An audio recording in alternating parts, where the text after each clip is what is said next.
Meron po tayong magandang balita dito para sa mga SHIB holders dahil inannounce po ng Shiba Inu team ang isang napakalaking pagkilala kay SHIB. Ito ay isang hakbang na nagpapatibay po sa kredibilidad ng project sa buong mundo ng crypto.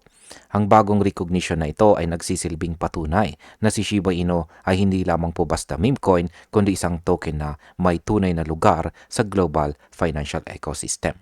Ang ganito pong recognition ay pwede pong magbigay ng kumpiyansa sa mga bagong investors at magbunsod ng panibagong pagtaas ng presyo ni XRP. Kaya yan po ang siyang ating pag-uusapan sa video na ito at agad po nating simulan sa ating pinakaunang katanungan kung ano po ba ang FTSE Grayscale Crypto Sectors Framework. Ayan, ang sabi po rito tungkol dyan ay Lucy revealed that Shiba Inu has been added to the FTSE Grayscale Crypto Sectors Framework, a joint initiative between Grayscale Investments and FTSE Russell. Ayan, yan po yung actual na post dito or tweet ni Madam Lucy. At yan, siya ang marketing lead ng Shiba Inu. At opisyal na pong isinama si SHIB sa FTSE Grayscale Crypto Sectors Framework na isa pong malaking partnership ng Grayscale Investment at saka FTSE Russell. Sa bagong classification na ito ay inilagay po si SHIB sa ilalim ng Consumer and Culture category na kumikilala po sa mga cryptocurrencies na konektado sa entertainment, culture at saka online communities. Dito makikita kung gaano po kalakas ang impluensya ni SHIB sa global crypto scene. Kaya sa market impact, ang inclusion po na ito ay nagbubukas ng pinto para sa institutional investors na dati ay hindi kinikilala ang mga meme-based tokens. Sunod na katanungan ay bakit po ba malaking bagay ang pagkakasama ng SHIB sa framework na ito? Sabi po rito tungkol niyan ay when the index was first launched and tokens like Immutable X or IMX, Decentraland or Mana, and ApeCoin or APE were included under the consumer and culture classification. Shiba Inu was notably absent at the time. Ayan, nung una raw ay wala po si Shiba Inu sa listahan. Pero ngayon, opisyal na siyang kasama sa mga kinikilalang project tulad po ni na IMX, Mana at saka Ape.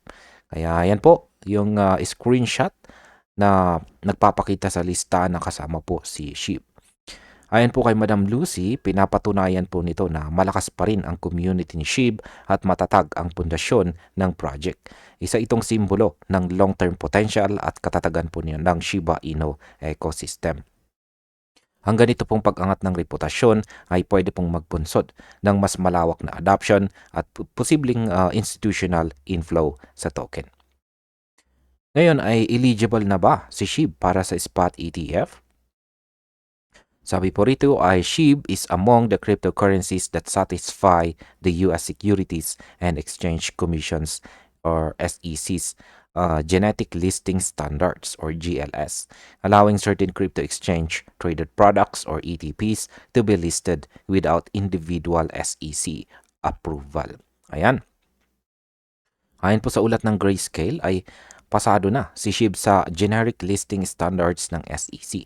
Ibig pong sabihin ay eligible po siya para sa future spot ETF sa US kahit wala pa itong sariling filing.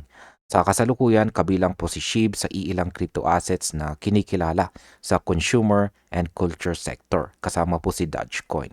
Kaya ang market impact po dito ay kapag naaprubahan po ang SHIB ETF sa hinarap, ito po ay posibleng magdulot ng malaking pump sa presyo dahil po sa pagpasok ng mga institutional buyers.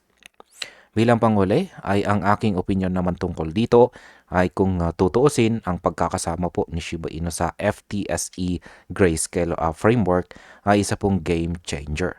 Hindi lang ito simpleng pagkilala, kundi simbolo na seryoso na ang industriya sa pagtanggap kay SHIB bilang lehitimong digital asset.